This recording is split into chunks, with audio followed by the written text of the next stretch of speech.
बच्चों आज हम बात करेंगे मॉडल्स के बारे में। मॉडल्स क्या है? मॉडल्स यानी कृतार्थ क्रिया। मॉडल्स यानी इसकी परिभाषा है, modals are helping verbs which are used to express our ability, capacity, advice, permission, possibility etcetera.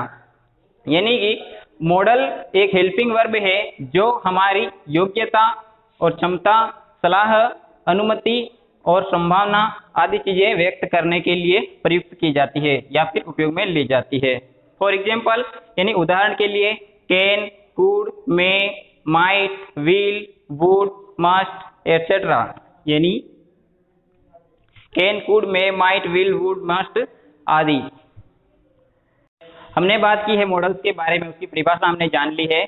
अब हम बात करते हैं मॉडल्स कौन कौन से हैं। तो उसमें सबसे पहला है कैन। कैन का मतलब होता है सकना, यानी कि किसी काम को हम कर सकते हैं, कैपेसिटी रखते हैं। तो यहाँ पे लिखा है यूज ऑफ कैन, यानी कि एबिलिटी यानी कि योग्यता बताने के लिए, या कैपेसिटी यानी किसी काम को करने की क्षमता, या फिर इनफॉर्मल परमिशन, हम अनौपचारिक रूप से किसी से हम अनुमति मांगते हैं तो उसके लिए कैन का प्रयोग किया जाता है। यहाँ लिखा पहला उपयोग है एबिलिटी। एबिलिटी का मतलब होता है योग्यता। योग्यता का मतलब ये है कि हम कुछ भी काम करते हैं जो हमारे मेंटली करते हैं, यानी कि मानसिक रूप से हम कोई काम करते हैं तो उसको बताने के लिए हम एबिलिटी शब्द का प्रयोग करते हैं, यानी कि योग्यता। जैसे मैंने यहाँ लिखा राम कैन रीड इंग्लिश, यानी कि यहाँ पर राम जो है अपने माइंड से काम कर रहा है, वो किसी हाथों से या ऐसे नहीं कर रहा है। तो यहाँ पर हम कह सकते हैं ये इसकी एबिलिटी है। तो राम कैन रीड इंग्लिश, यानी कि राम अंग्रेजी पढ़ सकता है, यानी कि वो मानसिक रूप से काम कर रहा है। नेक्स्ट है he can solve this question, यानी कि he can solve this question, यानी कि वह इस प्रश्न को हल कर सकता है। तो यहाँ पर भी उसको किसी शक्ति की जरूरत नहीं है, बल्कि उसको मानसिक शक्ति की जरूरत है, यानी कि वो अपने मेंटल से सॉल्व कर सकता है। He can solve this question, यानी कि वह इस प्रश्न को हल कर सकता है। नेक्स्ट है Mohan can speak many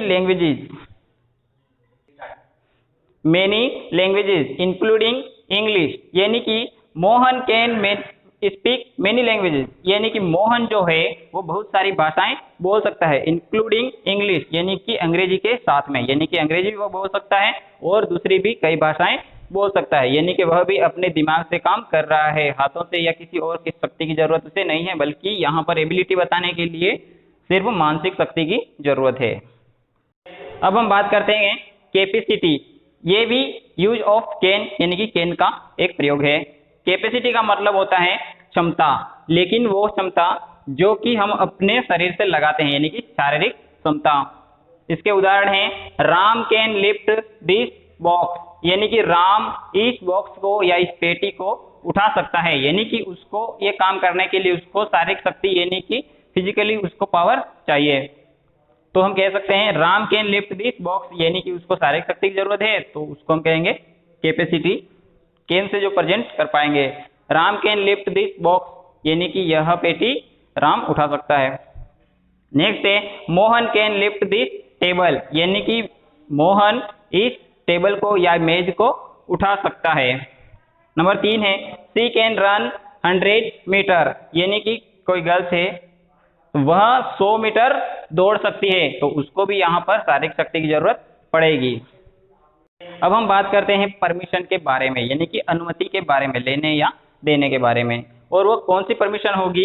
informal होगी। इनफॉर्मल का मतलब होता है अनौपचारिक अनुमति, यानी कि हम अपने फ्रेंड से या फिर हमारे हम उम्र इंसानों से बात करते हैं तब इनफॉर्मल का प्रयोग किया जाता है, अनौपचारिक रूप से। तो इसके उदाहरण हैं can I use your pen, क्या मैं आपका पेन उपयोग कर सकता हूं? हम अपने फ्रेंड से परमिशन मांग रहे हैं या फिर अनुमति मांग रहे हैं, यानी कि can I use your pen, यानी क्या मैं आपका पेन उपयोग कर सकता हूं। नंबर 2 है can you give me 5 rupees, यानी कि क्या आप मुझे 5 रुपए दे सकते हैं? ये भी अपने फ्रेंड से ही हम बात कर रहे हैं। नंबर 3 है you can use my book, यानी कि तुम मेरी पुस्तक उपयोग कर सकते हो या फिर आप मेरी पुस्तक उपयोग कर सकते हो।